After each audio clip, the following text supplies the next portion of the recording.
one notification, two versions of you, 10 years, $183,000. It is a Sunday night in October. You are sitting at your apartment desk. The phone lights up. A LinkedIn notification.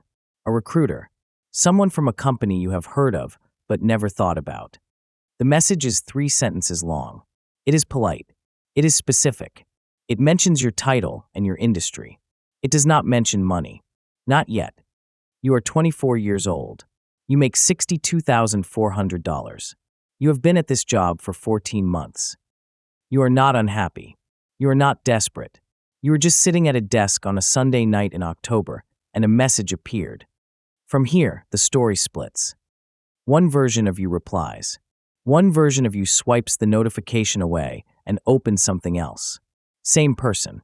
Same apartment. Same Sunday. 2 timelines. The message. Path A. You reply. Not because you hate your job. Not because you have a plan. You reply because the message was specific and you are curious what the number would be. That is the entire reason. Curiosity about a number. The recruiter responds Monday morning. A 15-minute call on your lunch break, taken in the stairwell because you do not want your team to hear. The recruiter asks what you are making. You say 62.4. She says the role starts at 75 to 82, depending on experience. You have never heard anyone say a number that high in reference to you. The interview process takes 3 weeks. 2 video calls from your apartment in the evening, laptop camera light on, notes taped to the edge of your monitor. 1 final round on a Friday you take off. They offer $78,000. You accept. You give 2 weeks' notice on a Tuesday. Your manager says he is happy for you. He means it. He also does not counter. Path B. You swipe the notification away. Not because you are afraid. Not because you do not know your worth. You swipe it because you are in the middle of something. Because your team is good. Because your manager Chin said, 3 months ago in a glass-walled room with a water glass and a folder between you, that he would take care of you at review time. Because you do not want to be the person who is always looking. Because stability has value. Because interviewing sounds exhausting and you are already tired on Sundays. You close LinkedIn. You open something else. The notification disappears. In December, your annual review comes. Chun leans forward. He says you have been excellent. He says the raise is 4%. Your new salary is $64,896. He says it was the highest percentage he could get approved. You say thank you. You mean it. The first number. Path A, age 26. You have been at the new company for 18 months. Another recruiter message. You reply again. Not because you are unhappy. You are learning. The team is fine. The work is real. You reply because you now know something. The market will tell you your number if you ask. You just have to ask. The second offer comes in at $91,000. Your current company counters at $86,000. You take the outside offer.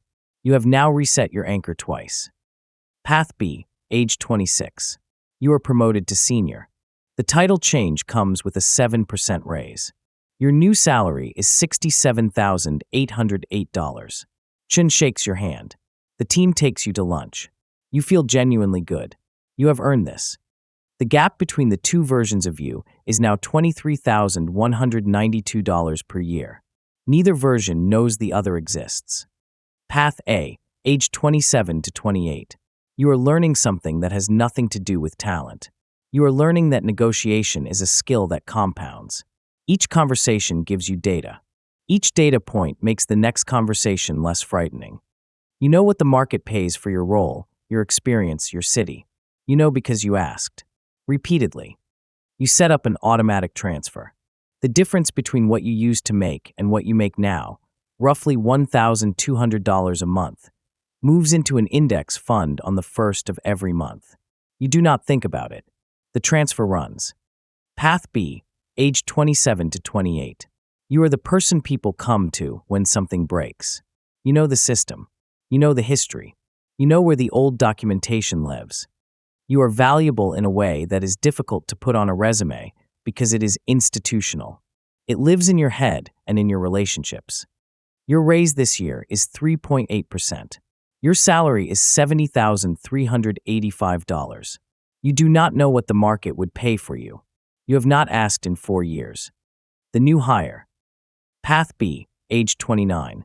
Year 5. Chin asks you to help onboard a new team member. His name is Marcus. He is 26, maybe 27. Tall. New shirt. Clean shoes. The energy of someone who has not yet accumulated the invisible weight of knowing where everything is stored. You sit beside him at the onboarding desk. You walk him through the shared drive. You show him the ticketing system, the escalation path, the naming conventions nobody wrote down. He is friendly. He is grateful. He takes notes. While setting up his equipment authorization, you see a tab left open on the HR portal. A compensation band. His band. The number is $81,000. You make $74,200. You have been here 5 years. You trained him. The company valued him at $81,000 on day 1 because that is what the market demanded to get him in the door.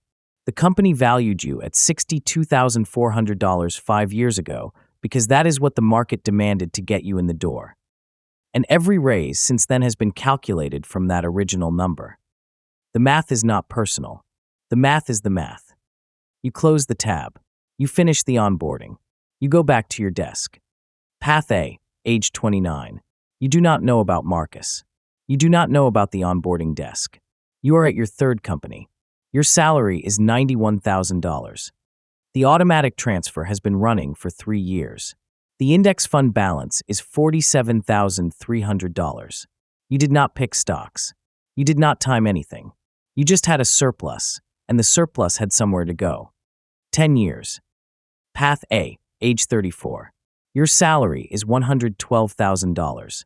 You have changed jobs 4 times in 10 years. Each time, the market told you your new number. Each time, the number was higher than what your previous company would have given you internally. Your invested surplus, the gap between your actual income and what you would have earned on the internal raise path, has grown to $83,400 in the index fund, compounding on compounding. Your cumulative earnings over 10 years, approximately $891,000. Path B, age 34. Your salary is $82,400. You have been promoted twice. You are respected. You are competent. You are the person who knows everything. Your cumulative earnings over 10 years, approximately $708,000. The difference, $183,000. Not because one version of you worked harder. Not because one version was smarter or braver or more deserving. Because 2 different systems price the same work differently. The external market resets the anchor. The internal system increments from the anchor. Over 10 years, the anchors diverge, and the divergence compounds. Here is what nobody tells you about salary anchoring. It is not a one-time event. It is a system that runs every year, in both directions, whether you participate or not. The same Sunday. It is a Sunday night in October. You are sitting at your apartment desk. The phone lights up. A LinkedIn notification. A recruiter. Someone from a company you have heard of but never thought about. Both versions of you made a reasonable choice. Path B chose stability, trust, continuity, and the belief that being good at your job should be enough. Path A chose curiosity, discomfort, and the willingness to ask a question that might have an uncomfortable answer. Both versions compounded something. One compounded market leverage. The other compounded institutional knowledge. The system did not punish anyone. It just priced them differently. And the pricing never stopped. The notification is still there. It does not know which version of you is reading it. It does not care. It is just a message. 3 sentences. Polite. Specific. It does not mention money. Not yet.